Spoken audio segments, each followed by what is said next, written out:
bueno, le decimos como siempre, cuando comience don Kenny o don Rubén, aperturen la oración, y cuando cierren, pues también su oración de cierre, y después vamos a oír anuncios importantes de nuestro hermano Denis Rivero.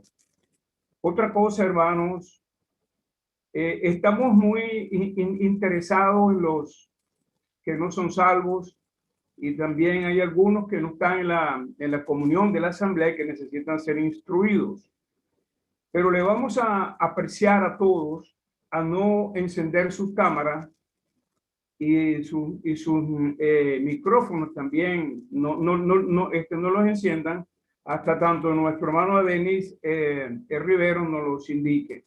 Los únicos que van a tener sus micrófonos encendidos son los hermanos que van a tomar parte, nuestro hermano Kenny, nuestro hermano Rubén. Hecha la aclaratoria, pues tenemos este tiempo de gozo en esta semana, y la semana que viene va a ser la semana de la conferencia. Así que adelante, don Kenny o don Rubén, estamos aquí pues en la presencia del Señor para oírlos a ustedes. Muchísimas gracias.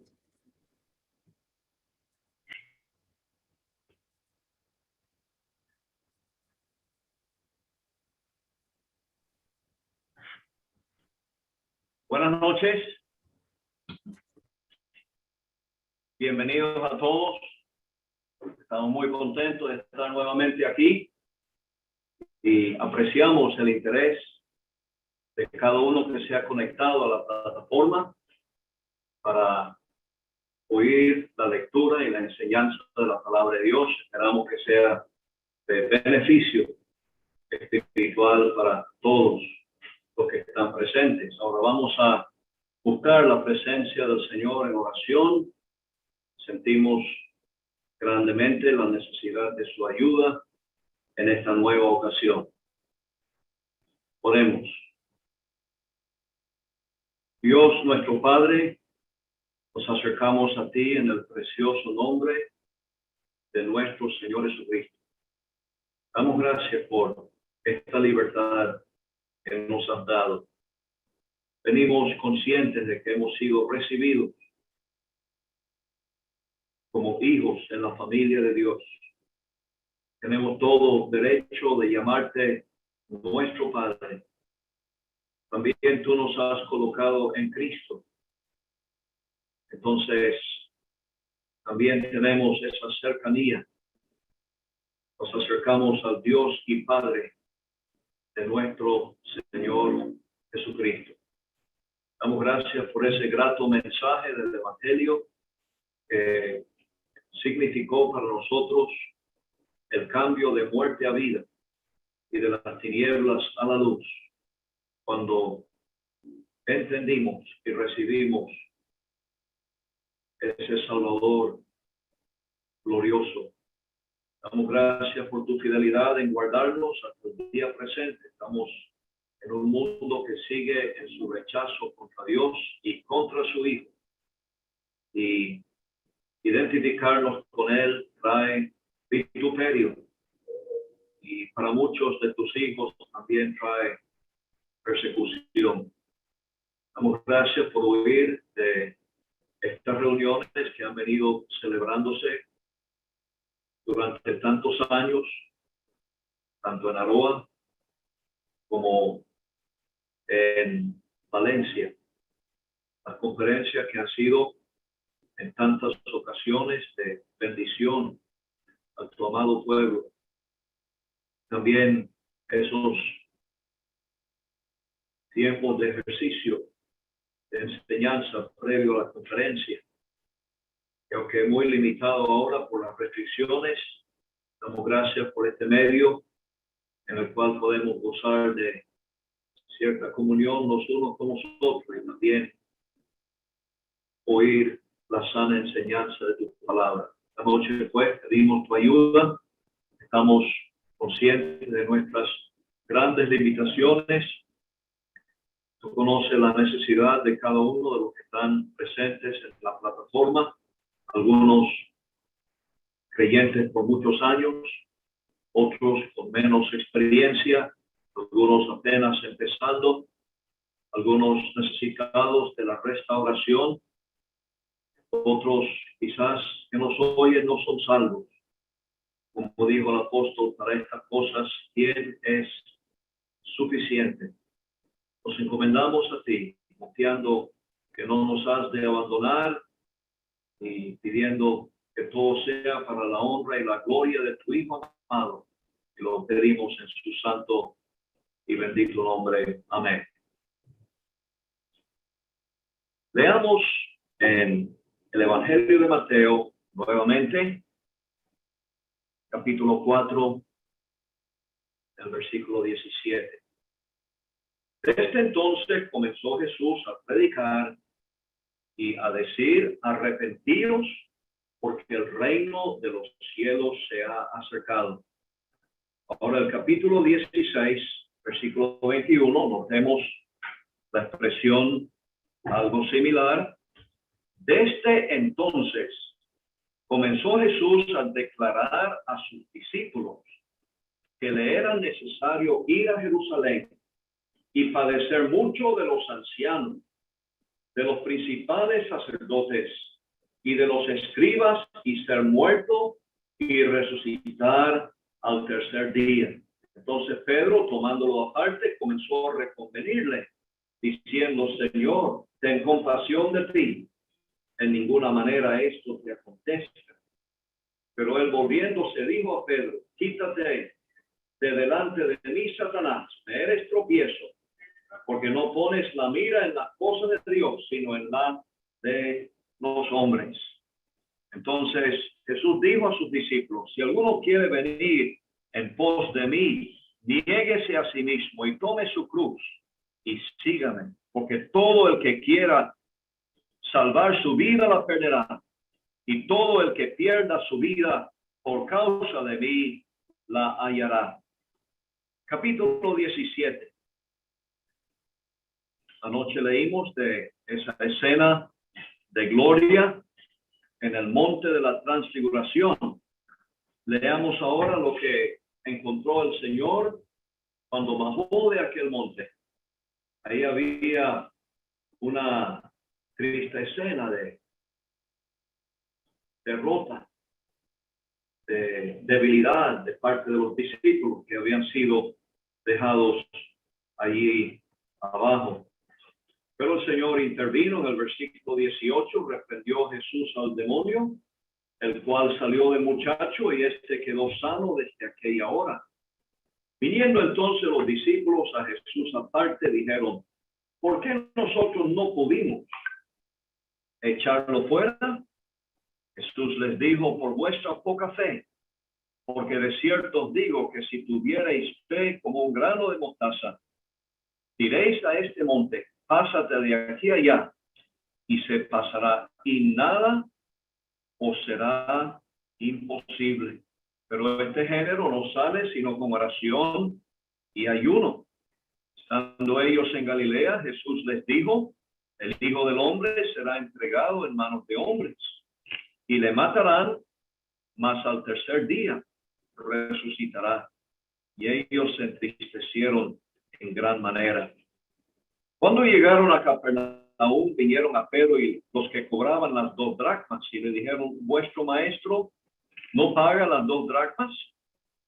Él dijo: sí. Y al entrar él en casa, Jesús le habló primero, diciendo: ¿qué te parece, Simón? Los reyes de la tierra, ¿de quiénes cobran los tributos o los impuestos? ¿De sus hijos o de los extraños? Pedro le respondió: de los extraños. Jesús le dijo: luego los hijos están exentos. Sin embargo, para no ofenderles, ve al mar y echa el anzuelo, y el primer pez que saques, tómalo, y al abrirle la boca hallarás un estatero. Tómalo y dáselo por ti, por mí y por ti. Vamos a dejar hasta aquí la lectura de la palabra de Dios, esperando que el Señor se digne prosperar y bendecir esta porción que hemos leído. Ahora comenzamos hace 2 noches y quizás debería en primer lugar pedir disculpas, ya que había dicho, creo que ayer, que esta noche iba a participar el doctor Bernardo Chirinos. Fue que estábamos con cierta responsabilidad en unos cultos caseros aquí en Puerto Cabello y quería dejar algunas noches libres para estar allí. Sin embargo, iniciando esta semana se tuvieron que suspender por las restricciones nuevas que se anunciaron. Entonces, el doctor Bernardo no me dejó escapar de esta ocasión, y perdonen si haya habido un poco de confusión. Pero habíamos indicado la primera noche que queríamos tomar en cuenta estos 3 capítulos, Mateo 16, 17 y 18, y enfocar en el capítulo 16 la confesión del creyente. En el capítulo 17, la contemplación del creyente, es decir, contemplando aquel hijo amado en quien el Padre encuentra toda su complacencia. De eso hablamos algo anoche. Y en el capítulo 18 queremos también pensar en la congregación del creyente. Ahora, estas 3 cosas están relacionadas con la ausencia del Señor Jesucristo. Es mientras Él está ausente que tenemos esa responsabilidad de confesar el nombre de Él. El privilegio de contemplarle por fe en las Escrituras y también el privilegio y la responsabilidad de congregarnos al nombre de Él. Leí, para ubicarnos bien en relación a este tiempo que tiene que ver con la ausencia del Señor mientras Él está en el cielo, leí en capítulo 4 de este Evangelio de Mateo, donde encontramos esta expresión: desde entonces comenzó Jesús a predicar y a decir: arrepentíos, porque el reino de los cielos se ha acercado. El Evangelio ha comenzado mostrándonos que hay una persona que tiene todos los derechos legales de ser el rey, de reinar. Es el legítimo rey. Entonces, a partir de este momento, de una manera pública, el Señor Jesucristo comienza a hablar de ese reino de los cielos que se había acercado, precisamente porque el rey estaba presente en medio de la nación. Era el mensaje idéntico de Juan el Bautista, su precursor. Y si el reino de los cielos estaba tan cerca, era indispensable en cada individuo el arrepentimiento. El reino de los cielos es un reino de total y perfecta justicia. Y nosotros somos pecadores. Entonces, hace falta el arrepentimiento. En los capítulos que siguen, hasta el capítulo 16, podemos decir que tenemos la revelación del rey. El rey está identificándose a la nación mediante aquellas señales tan claras que hacía y también sus enseñanzas. Y hasta el capítulo 15, pues vemos todavía los milagros del Señor, la alimentación de los 4,000, por ejemplo. Y todo esto era para demostrar a la nación que el reino en verdad se había acercado en la persona misma del rey. Pero la lectura en 16 y 21, desde entonces comenzó Jesús a declarar a sus discípulos que le era necesario ir a Jerusalén y padecer mucho, etcétera. De aquí en adelante estamos leyendo del rechazo de ese rey. Ya había indicaciones del rechazo de parte de la nación, pero esto iba a culminar en la muerte del Señor Jesucristo, padeciendo a mano de los ancianos, de los principales sacerdotes y de los escribas, los líderes de la nación. Iba a ser muerto, pero el Señor siempre, al hablar de su muerte, recuerda de su resurrección al tercer día. Entonces, obviamente, su muerte y resurrección van a iniciar una etapa diferente.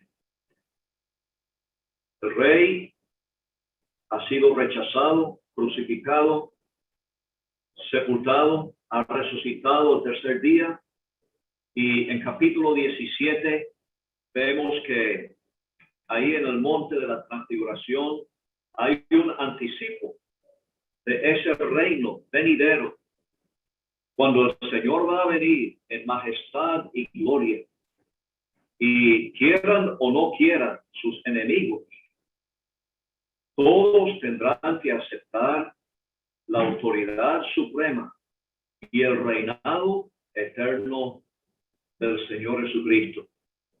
Entonces, ¿qué sucede entre la resurrección del Señor y ese regreso del cual el Señor habló en el versículo 27 del capítulo 16? El Hijo del Hombre vendrá en la gloria de su Padre con sus ángeles, y entonces pagará a cada uno conforme a sus obras. Precisamente, pues, en esa ausencia del rey, estamos aprendiendo aquí las responsabilidades de los súbditos verdaderos del reino. ¿En qué se van a ocupar? ¿Cuál será su actividad, su ocupación en la ausencia del rey? No hay ningún peligro de que el reino no se va a dar. Ahí en el monte de la transfiguración, Pedro, Juan, Jacobo quedaron convencidos. Ese reino viene en poder irresistible. Pero ahora, en la ausencia del rey, ¿qué va a suceder? Entonces vamos a notar brevemente las ocupaciones de los creyentes en este tiempo de ausencia del rey. Una de las cosas que el Señor espera de nosotros, hermanos, es lo que ya pudimos ver en noches pasadas: la confesión del nombre del Señor. En un mundo que sigue en contra de Dios y en contra de su Hijo, ¿qué valor tiene para nuestro Señor y para nuestro Dios la confesión del creyente en cuanto a la persona del Señor Jesucristo? Él lo aprecia. También en el capítulo 17, la contemplación del rey. Por fe podemos traspasar esa distancia y tener la mirada puesta en el rey. Como dice el apóstol Pablo a los colosenses, poner la mira en las cosas de arriba. Ahí está nuestra vida escondida con Cristo en Dios. Somos como aquellos hombres en los tiempos cuando reinaba Atalía. A ellos, algunos de ellos, el sumo sacerdote había mostrado al rey. Ellos tuvieron ese privilegio de ver ese pequeño rey escondido, pero no era el momento para él reinar todavía. Sin embargo, había la seguridad de que eso venía. Y ellos ya habían visto al rey y podían así serle fiel a ese rey mientras llegaba el momento de su coronación y su reino. Pero recordemos que este tiempo presente, hermanos, si no es el tiempo para nosotros reinar con Cristo, que definitivamente viene para toda persona salvada, sí es el tiempo de sufrir por el nombre de Él, por causa de Él. De esto pues habló el Señor claramente en el capítulo 16. Si alguno quiere venir en pos de mí, niéguese a sí mismo y tome su cruz y sígame. Tomar la cruz está claramente indicando que era una persona dispuesta a sufrir la muerte. El Señor nos ayude. Él dice a aquella iglesia de Esmirna, sé fiel hasta la muerte. Yo te daré la corona de la vida. Pero quiero también notar que es un tiempo para confiar en el Señor. Ese tiempo de la ausencia del Señor cuando subió al monte de la transfiguración fue difícil para estos discípulos. Llegaron las personas que acostumbraban llegar a la presencia del Señor y Él no estaba. Entonces estaban los discípulos. Y este hombre trajo a ellos este caso tan difícil de su hijo, que sufría de aquella posesión de un demonio. Y los discípulos estaban allí como en lugar del Señor. Y tristemente fracasaron. Y ellos preguntaron al Señor, ¿por qué nosotros no pudimos echarlo fuera? Y la respuesta fue, por vuestra poca fe. Porque de cierto digo que si tuvierais fe como un grano de mostaza, diréis a este monte, pásate de aquí a allá, y se pasará, y nada os será imposible. Entonces, hermanos, este es el tiempo, en la ausencia del Señor, para ejercitar la fe en su palabra. Esto no es algo emocional, esto no es algo que yo pienso, bueno, yo puedo hacer esto. Hay muchas personas supuestamente haciendo milagros, pero eso no es una fe en lo que el Señor ha revelado en su palabra. Él nos ha dejado su palabra y la fe viene por el oír y el oír por la palabra de Dios. No debe haber ninguna cosa imposible. No debemos mirar a nada como si esto no se puede hacer. Nada os será imposible. La fe es el vínculo con ese infinito poder. El poder de la resurrección. Nuestro Señor resucitado, ascendido y sentado a la diestra del trono de Dios. Ese poder está disponible para cada creyente. El vínculo, sin embargo, es la fe. Y tantas veces fracasamos por nuestra poca fe. Es el tiempo para confiar en el Señor. En la lectura siguiente, también aprendemos que es el tiempo para nosotros representar al Señor aquí en esta tierra. Muy interesante este incidente cuando Pedro responde a los que cobraban las 2 dracmas, él responde sí. Y después él seguramente pensó, yo me metí en un problema. Dijo que sí. Y él quizás estaba pensando, ¿cómo voy a explicar esto, Señor? El Señor no le había dado autoridad para decir que sí, pero el Señor anticipó a Pedro y antes de él hablar, le planteó esta analogía, la comparación. ¿Quiénes son los que pagan tributos? ¿Los hijos o los extraños? Claramente son los extraños. ¿En qué posición estamos nosotros, hermanos? En un tiempo éramos extraños y enemigos, mas ahora estamos en la familia. Somos hijos. Tenemos derechos y privilegios muy grandes. Pero en este mundo actualmente estamos representando a nuestro Señor.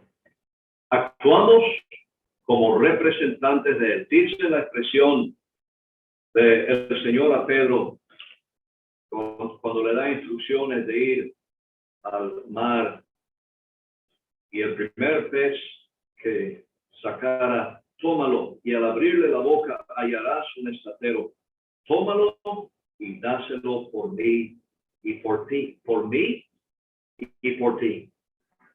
¿Y por qué esto? Si realmente no tenían que pagar, para no ofenderles.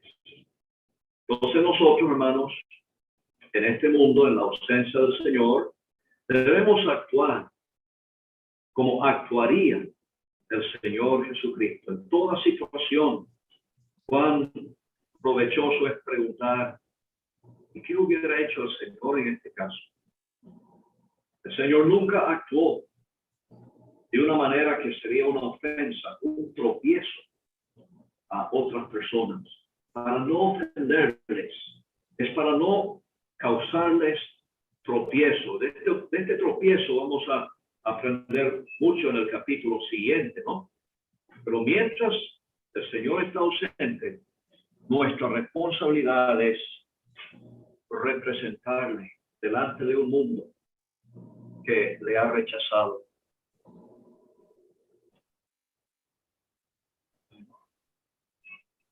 Y el Señor nos ayude, pues, en esta gran responsabilidad. Y no tengamos preocupación, hermanos, de cómo vamos a hacer. Aquel en quien hemos confiado es el dueño de todo. Entonces, si el Señor nos manda a hacer algo, podemos contar con su ayuda y su provisión que no va a faltar. Y finalmente, capítulo 18. Este es el tiempo, hermanos, para nosotros imitar al Señor Jesucristo. Aquí están los discípulos pensando todavía en ese reino glorioso que viene. Y su pensamiento es, ¿quién será el mayor en el reino de los cielos?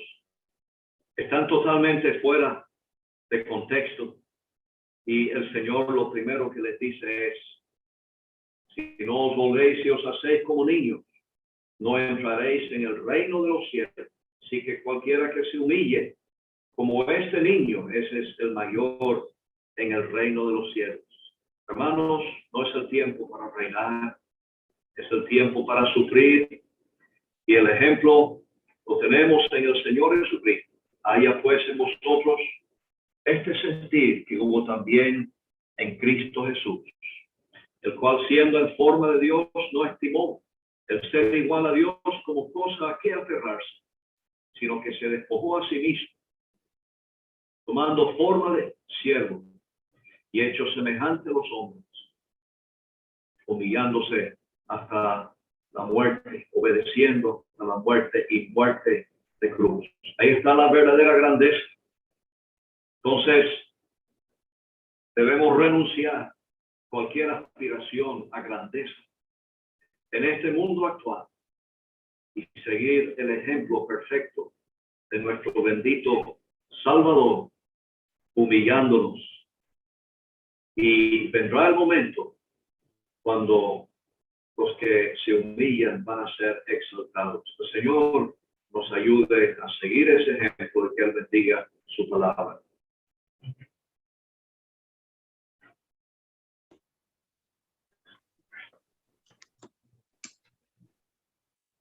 Saludamos al amado pueblo del Señor y todos los presentes en la sala. Vamos a continuar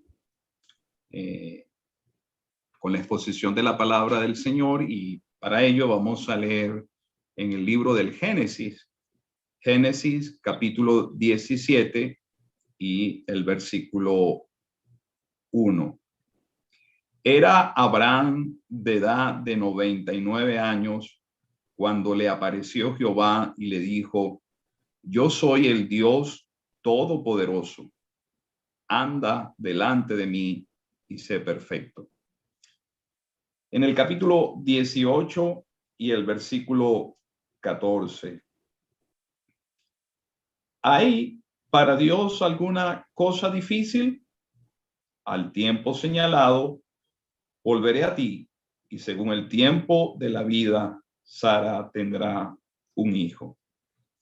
Y vamos a leer en el libro del Apocalipsis, Apocalipsis capítulo 21. Bueno, leamos el capítulo 19, versículo 6. Y oí como la voz de una gran multitud, como el estruendo de muchas aguas y como la voz de grandes truenos, que decía: aleluya, porque el Señor, nuestro Dios Todopoderoso, reina. Y en el capítulo 21, versículo 22. Y no vi en ella templo, porque el Señor Dios Todopoderoso es el templo de ella y el Cordero. Hasta allí está bien, y nuevamente estamos confiando pues que el Señor siga añadiendo de sus muchas bendiciones a la exposición de su palabra con lo que acabamos de escuchar en esta hora. Amén. Como estamos señalando en esta parte, estamos procurando considerar algunos de los atributos de nuestro Dios. Dios se ha revelado a los seres humanos y Él ha mostrado características de su persona, de su ser. Y cada una de estas perfecciones, como también han sido llamadas los atributos de Dios, perfecciones, son preciosas, son de mucho aliento, de mucho ánimo para nosotros como creyentes. Conocerle a Él, conocer de su persona, eso será el tema de nuestra ocupación en la gloria. No llegaremos a comprenderle cabalmente, plenamente. Y el atributo que quisiera considerar en esta noche es ver a nuestro Dios como el Dios omnipotente, el Todopoderoso. Y ciertamente, hermanos, definir en pocas palabras cada uno de sus atributos es una tarea monumental.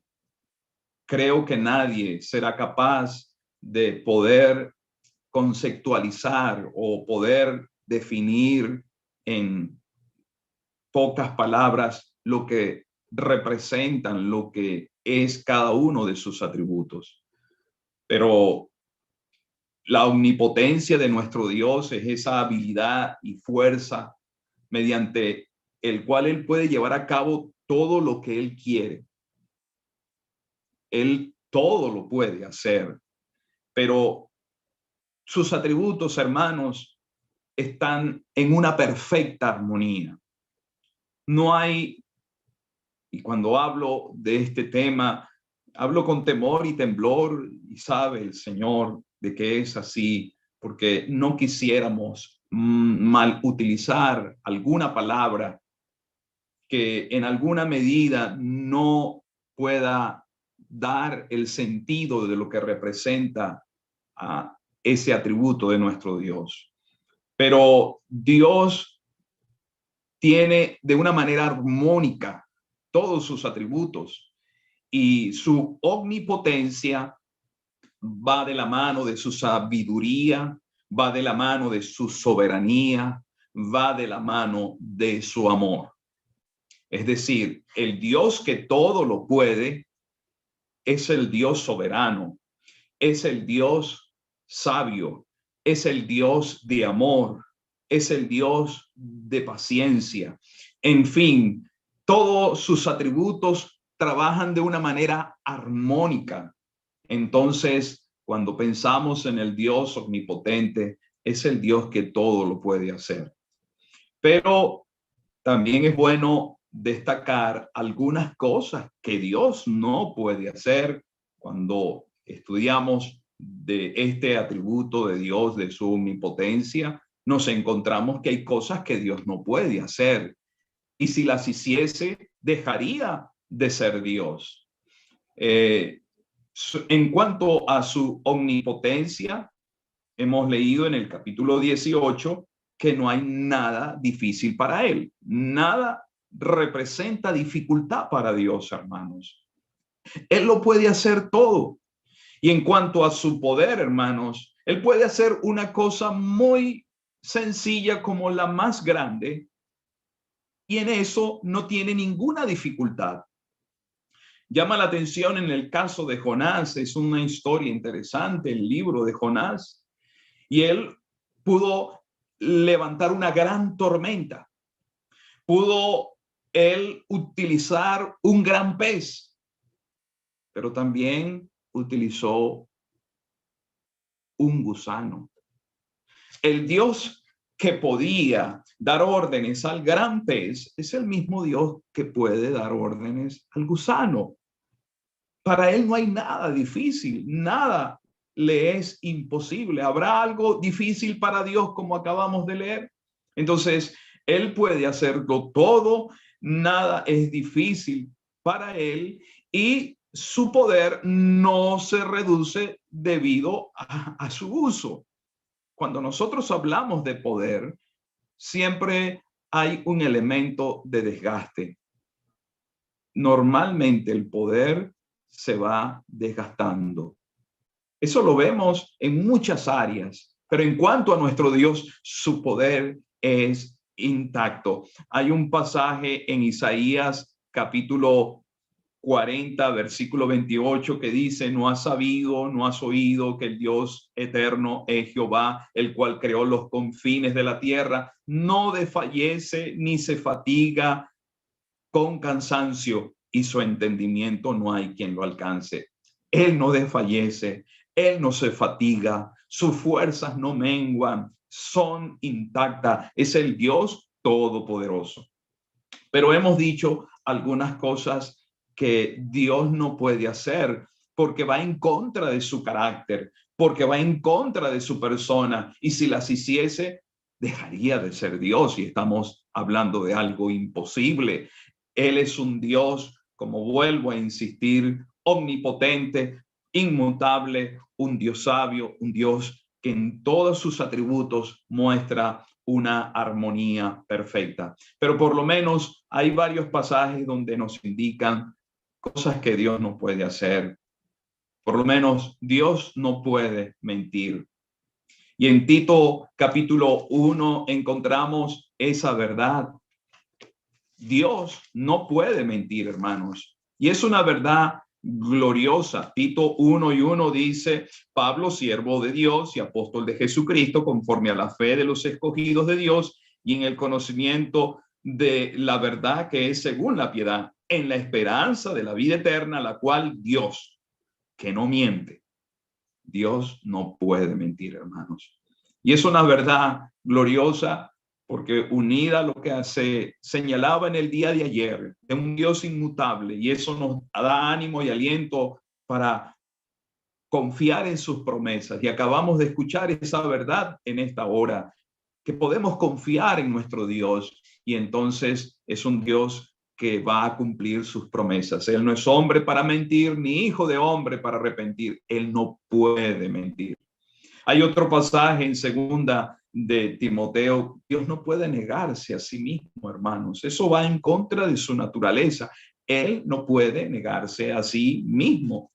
Hay otra verdad también tocante a Dios. Dios no puede tentar a nadie. Nadie puede decir que Dios le ha tentado. Él prueba al creyente, pero él no incita al creyente a que haga algo malo. Él no puede tentar a nadie. Él no es tentado por el mal, ni él tienta a nadie. Estoy leyendo en Santiago, capítulo 1, versículo 13. Entonces encontramos que Dios no puede mentir, Dios no puede negarse a sí mismo, Dios no puede tentar a nadie.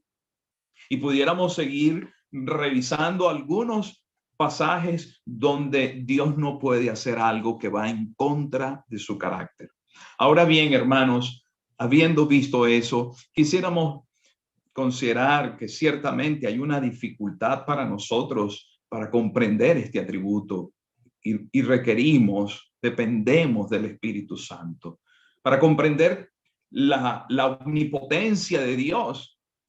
Es imposible a menos que nosotros seamos iluminados por el Espíritu Santo. Por eso la oración del apóstol Pablo en Efesios capítulo 1, pidiendo a Dios que le diera un espíritu de sabiduría y de revelación en el conocimiento de su persona. Es el Espíritu Santo que nos va a ayudar a apreciar esta verdad gloriosa de la omnipotencia de Dios, nuestro Dios como el Todopoderoso. Ahora, ¿cómo Dios ha demostrado su poder?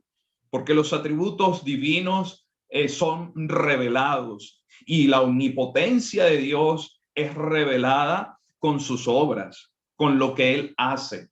Y la creación, hermano, revela el poder de Dios. Romanos capítulo 1, versículo 9 nos enseña que Dios ha mostrado su poder y deidad por medio de las cosas que Él ha hecho. Las cosas visibles, su creación, hermanos, revela el poder maravilloso de nuestro Dios. Como dice el salmista, los cielos cuentan la gloria de Dios, el firmamento anuncia la obra de sus manos. Un día emite palabra, otro día, una noche a otra declara sabiduría. Allí no hay un lenguaje verbal, pero hay un lenguaje poderoso. La creación habla del poder de Dios, desde las cosas más grandes hasta las cosas más minúsculas. El universo es sorprendente. Escuché a don Andrew en una conferencia en Aroa decir que un científico podía asegurar que había más estrellas en el cielo que arena en el mar. Es sorprendente la inmensidad del universo que tenemos sobre nuestras cabezas. Esos astros que hablan del poder de Dios. Pero se ha dicho, hermanos, que eso tan grande es majestuoso. Habla de nuestro Dios poderoso. Pero las células, en cada célula hay un universo que está contenido en cada una de nuestras células. Y nosotros tenemos millones de ellas. Qué sorprendente, eso desborda. Por eso decimos que desborda nuestra comprensión, nuestro conocimiento. Qué maravilloso es nuestro Dios. Y uno de los libros de la Biblia donde se menciona mayormente ese nombre, el Todopoderoso. Hay 27 ocasiones en que aparece esta palabra, este título, el Todopoderoso. Ese título aparece en el libro de Job de una manera reiterada. Job y Apocalipsis son dos libros de la Biblia donde encontramos mayoritariamente ese título, el Todopoderoso, el Omnipotente, el Shaddai, el Todo Suficiente, el que fortalece y el que satisface. Eso es lo que leímos allí en Génesis capítulo 1. donde Dios le dice a Abraham, Jehová le dijo, yo soy el Dios todopoderoso, el Shaddai, el que fortalece y el que sustenta, el que satisface. Entonces, hermanos, la creación habla de nuestro Dios, pero el mantenimiento de la creación, como dice Colosenses, las cosas que fueron hechas por Él, para Él y por Él subsisten. Él no solamente crea y crea de la nada, porque los hombres a veces ostentan el título de creadores, pero ellos crean a partir siempre de algo. Pero la creación divina es una creación donde no hay nada y Dios dijo en la nada, sea la luz, y fue la luz por la palabra de su poder. Entonces, hermanos, Dios muestra su poder por medio de la creación. Dios muestra su poder por medio del mantenimiento de la creación. Los hombres hacen obras y uno se queda sorprendido de ellas, pero no las pueden mantener en muchas ocasiones. Dios mantiene su creación. Hermanos, como alguien dijo, no hay una molécula en todo el universo que esté fuera del control divino, que escape del poder divino, porque si hubiese una sola molécula en el universo sin el control divino de Dios, entonces Dios dejaría de ser Dios. Hermanos, él es, por eso es que la soberanía, que es otro atributo precioso de Dios, y su omnipotencia van de la mano. Él tiene el control, Él tiene el absoluto poder sobre todas las cosas. Pero también, hermanos, Él ha mostrado su poder en la obra de la cruz. El evangelio es poder de Dios para salvación. En la muerte del Señor, en la sepultura del Señor, en la resurrección del Señor y en la ascensión del Señor al cielo, se ha desplegado el poder de Dios. Ese poder que le resucitó de entre los muertos al tercer día.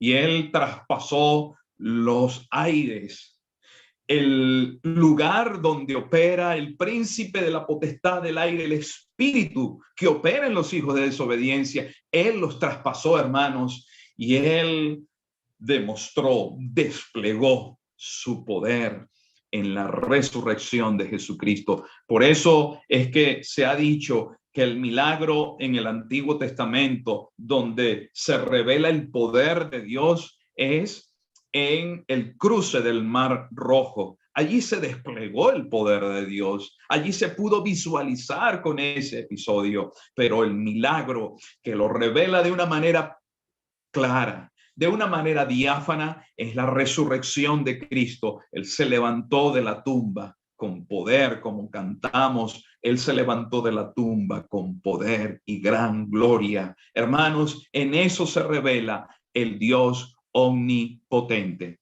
Pero quisiera finalizar pensando que este poder afecta varias áreas. Este poder, hermano, frena el mal de Satanás y todos sus demonios.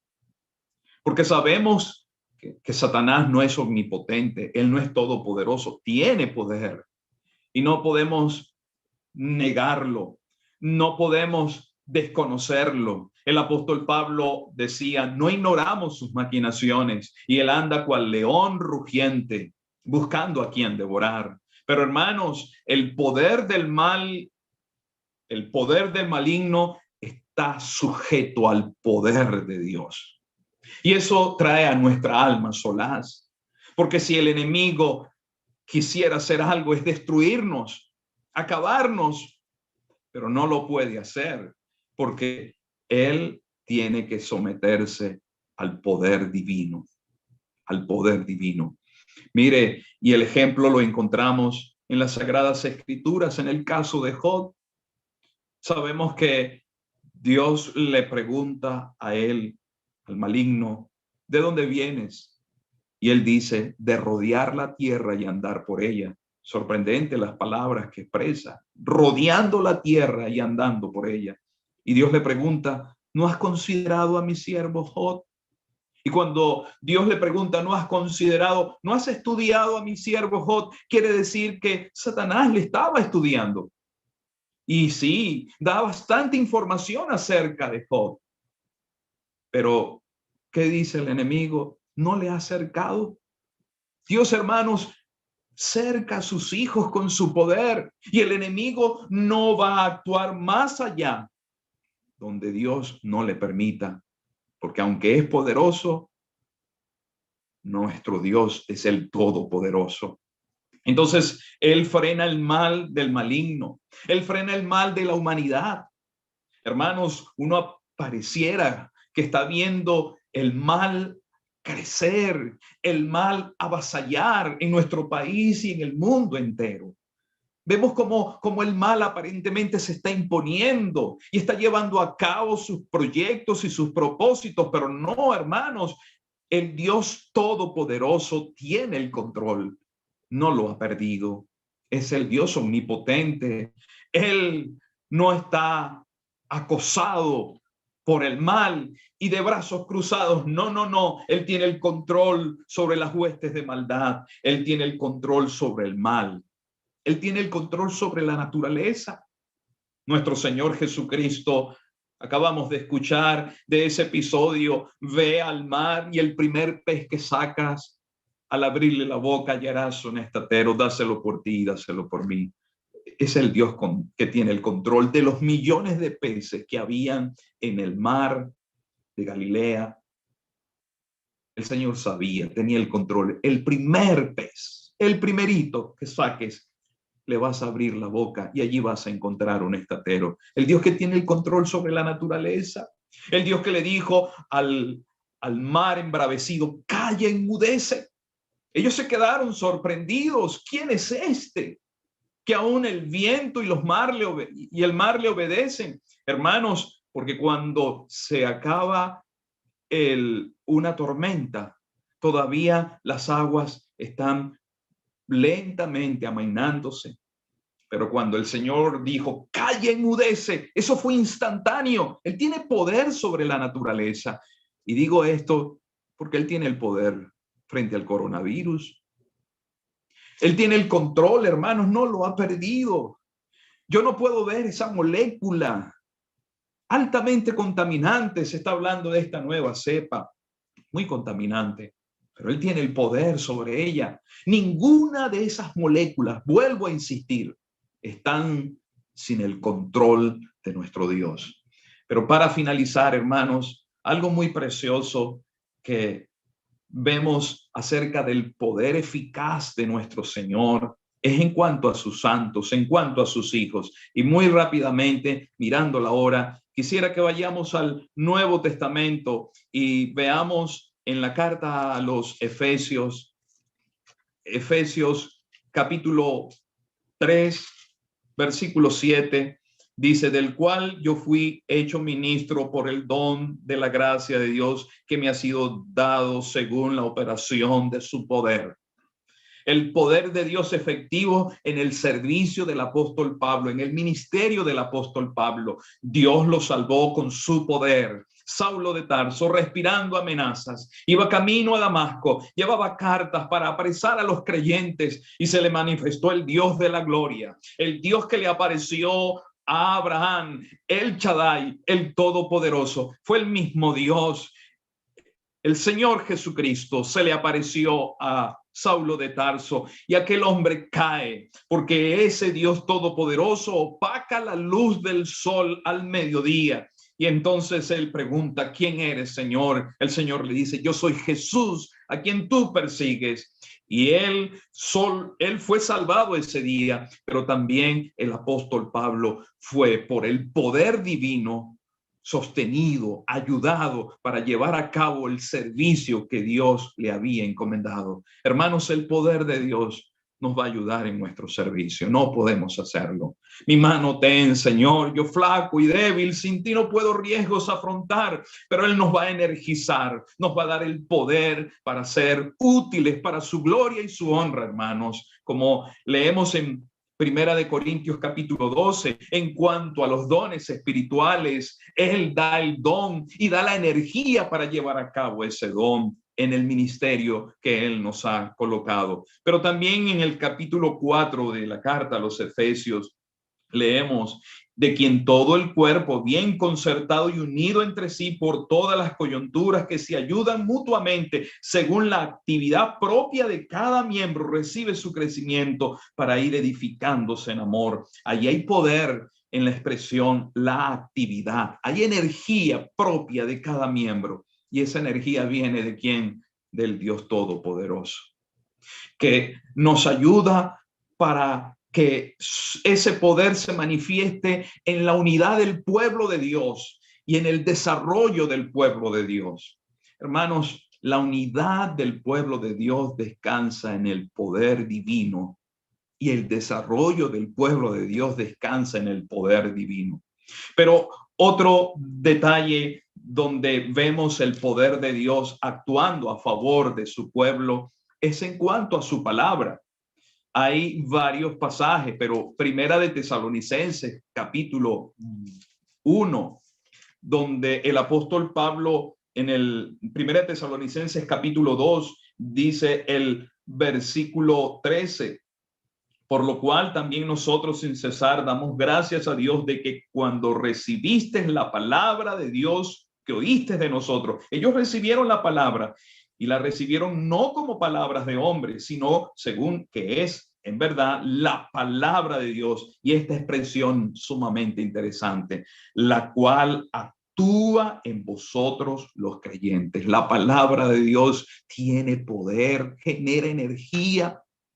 Ella es espada de doble filos, más cortante que espada de doble filos. La palabra viva y eficaz, poderosa. Hermanos, cuando estamos frente a este libro, estamos delante de una palabra poderosa, porque su autor es poderoso. Hermanos, la palabra de Dios es poderosa, genera energía. Y tenemos este libro y se procura exponer la palabra de Dios en ocasiones como esta. ¿Para qué? Para que seamos afectados por el poder de su palabra, que nos contrita, su palabra que nos exhorta, su palabra que nos edifica, su palabra que nos consuela. Dios ha prometido bendecir su palabra, no mi palabra, no la palabra de cualquier hombre. Por eso que cuando predicamos el evangelio, nosotros descansamos en que estamos expresando es la palabra de Dios, y Dios ha prometido bendecir su palabra no volverá vacía. Y cuando se expone la palabra al pueblo del Señor, estamos desatando, como se ha dicho, el poder de Dios en su palabra. Su palabra es viva y eficaz, y aquí actúa, genera energía. El creyente, cada creyente, no solo el nuevo, sino el antiguo, el creyente de años, cuando lee la palabra, cuando se alimenta de la palabra, ella va a producir energía espiritual. Volvemos a hablar a algún hermano desanimado. ¿Estás desanimado? Que el Señor te ayude a exponerte a la palabra de Dios. La palabra de Dios va a generar esa energía que necesitas. Te sientes desfallecido, desanimado. Aquí está el Shaddai, el que fortalece y el que satisface, el todopoderoso, el todo suficiente, el omnipotente, y su palabra es una palabra viva y eficaz. Pero Gálatas capítulo 5, versículo 6 dice: porque en Cristo Jesús ni la circuncisión vale algo, ni la incircuncisión, sino la fe que obra por el amor. Este verbo obra habla de poder, de energía, el poder del amor. Hermanos, el amor es un poder. ¿Por qué? Dios es amor. El amor es de Dios. Y hay poder en el amor, que nosotros lleguemos a valorar, que amar a nuestro Dios y amar a nuestros hermanos y amar al prójimo. Allí se revela el poder de Dios. Que el Señor nos ayude, que como asambleas podamos exponernos a ese poder, el poder del amor. No seas vencido de lo malo, sino vence con el bien el mal. ¿Y cómo podemos vencer? Amando. El Señor nos ayude para que podamos amar. No voy a leer las escrituras, voy a solamente señalar la oración eficaz. Allí es poder en la oración. Hay poder en la oración, hermanos. Dios ha prometido, se ha comprometido que la oración eficaz, obrando eficazmente, dice la Escritura, puede mucho.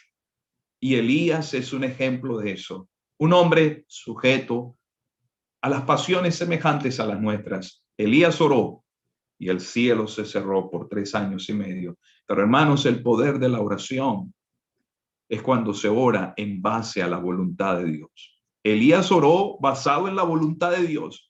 Si el pueblo pecaba, una de las cosas que podía suceder cuando el pueblo de Israel pecaba es que el cielo se iba a cerrar, y Elías oró conforme a la voluntad de Dios. Hay poder en la oración. Y eso lo sabemos, y eso lo enseñamos, y yo en esta hora lo estoy haciendo. Hay poder en la oración.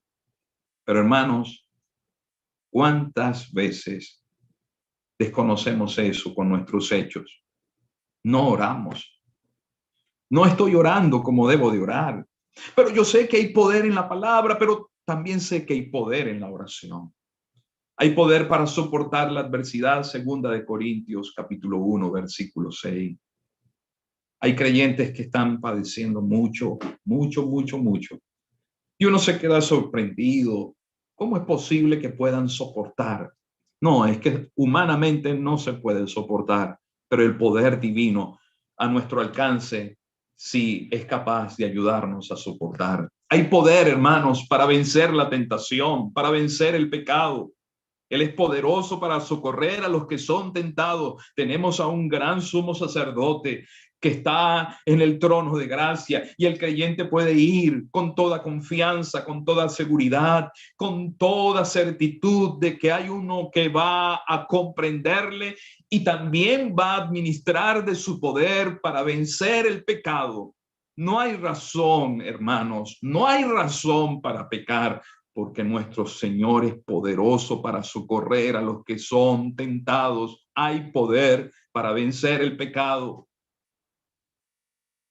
No hay excusa para ceder al pecado. Tenemos los recursos. Y finalmente, hermanos, el poder de Dios se va a manifestar en nuestra glorificación. Filipenses capítulo 3, versículo 21. Estamos esperando a nuestro Señor, al Señor Jesucristo, nuestro Salvador. Él va a venir y Él va a transformar este cuerpo de humillación, este cuerpo que me humilla, este cuerpo frágil que se enferma, que un virus lo puede llevar en cuestiones de poco tiempo a la muerte. Este cuerpo de humillación, este cuerpo va a ser transformado conforme, semejante al cuerpo de la gloria suya, según el poder de Dios.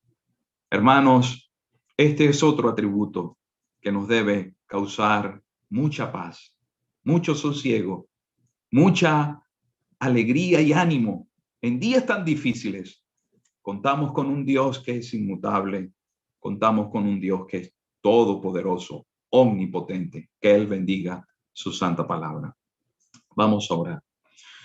Padre amado, queremos darte las gracias por tu palabra, por estas verdades tan preciosas que están contenidas en ella.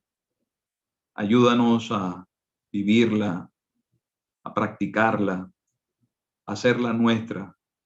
Te rogamos que tú puedas seguir auxiliándonos en estos días donde estamos en tiempos de confinamiento. Se ha recrudecido acá en Venezuela el confinamiento, y este es un medio donde tu pueblo en alguna manera y en alguna medida se beneficia oyendo tu palabra. Aliéntanos, sigue asistiéndonos conforme a tu gracia y a tu poder. Recibe nuestro loor, recibe nuestras muchas gracias que a ti damos, Padre, en el nombre del Señor Jesucristo. Amén.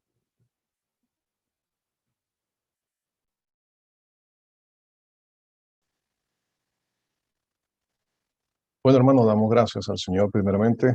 Ya hemos culminado una noche más el Señor nos ha ayudado en esto. Y gracias al Señor hoy quizás hubo un poco más de orden y tuvimos menos personas que quisieron acceder a la sala para, digamos, molestar. Gracias al Señor por esto y por muchos hermanos también acataron la sugerencia de guardar, digamos, y colocar su nombre completo allí para ingresar a la sala. Y pensamos, estamos persuadidos que ese Dios, ese Señor nuestro que conoce todas nuestras necesidades y que sabe que padecemos, que sufrimos y también qué debemos dar, hasta dónde podemos dar, ese nuestro Salvador es el Todopoderoso. Bueno, hermanos, pensamos en la voluntad del Señor el día de mañana continuar. Nuestro hermano Kenneth, nuestro hermano Rubén, continuar el día de mañana, si el Señor no ha venido, en su voluntad. Por esta misma plataforma de Zoom, la plataforma de YouTube. Algunos hermanos pudieron conectarse por YouTube y estamos contentos que al menos esas dos plataformas sirven para poder acceder y oír la palabra del Señor. Entonces mañana, igual, unos 10, 15 minutos antes de las 7, se pondrá a disposición la sala abierta para la conexión de los hermanos para oír la palabra del Señor. Un hermano ha sugerido si podemos